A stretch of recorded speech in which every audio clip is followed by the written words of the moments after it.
Are we doing? Morning, Chief Good. Bruner. All right, we'll go ahead and get started. Today's June 8th, 2021. This is the Makah EOC public briefing. We'll go ahead and get started. Dr. Cope with your report. Thank you. Sure. Thank you, and good morning, everyone. Thank you for being on this call. Just getting the slides going. We have no active cases in Nia Bay, so I'm happy to report the status quo. We have had 13 cases of COVID total throughout the pandemic. At this time, we have 0 individuals in official quarantine.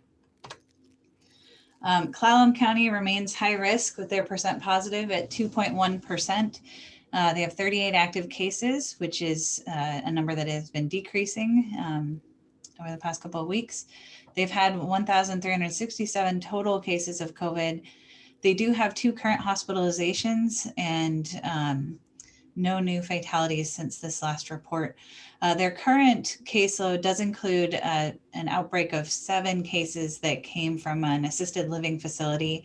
COVID was brought in by an unvaccinated family member who came to visit their family, and 5 residents who were all vaccinated but have immunocompromised health statuses did contract the virus, and 2 of those are the ones who are in the ICU. So just the moral of that story is that certainly, while vaccines have definitely helped, we have to be sure to be careful, and certainly it's the unvaccinated visitor that brought the COVID into that facility, which is certainly a disappointing situation.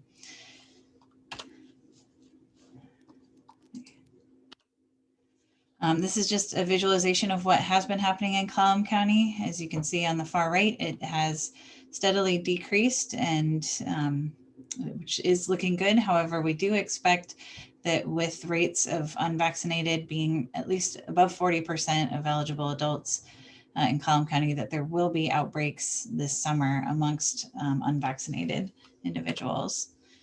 Same with Washington State, so still a steady decrease, and that's definitely nothing to be upset about, but certainly concerned about waves with unvaccinated individuals as we head into the summer.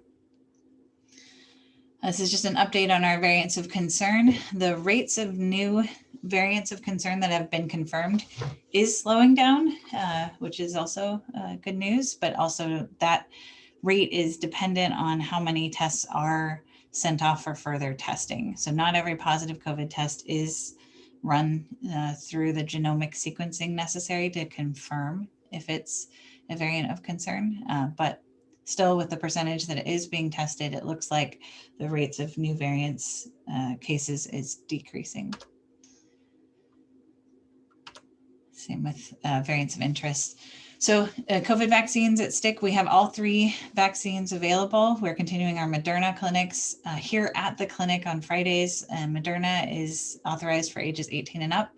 Pfizer, we're continuing on Thursdays at the community gym, which is authorized for ages 12 and up. And Johnson & Johnson is available as requested here at the clinic, and that is the single dose vaccine. Wanted to let everyone know about the Washington State vaccine incentives, which includes a total of a $2 million lotto. I think that the largest prize is $1 million, and then it's a number of smaller prizes that add up to $2 million. So all patients who received the COVID vaccine through STIC have been entered into the system that they're using, that the Washington State is using. And this includes anyone who received the vaccine earlier this year, and they are using patients who have just had at least 1 dose. So I just wanted to assure everyone that their info is in there. I have heard of some problems with the Washington IR system, which is what the members of the public can use to look up their immunization record. And they do have a help desk. I don't have that number, unfortunately, on the screen. But if you are looking up to see if you've been entered and don't see your name, you can call the IR desk. But as far as on our end, we have entered all of these records into the system. And that's it. I will just pause for questions.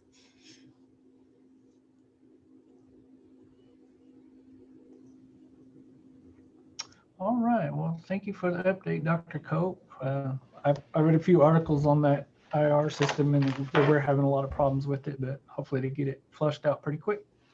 So thank you for the update. Today's going to be pretty short. No report on the tribe today.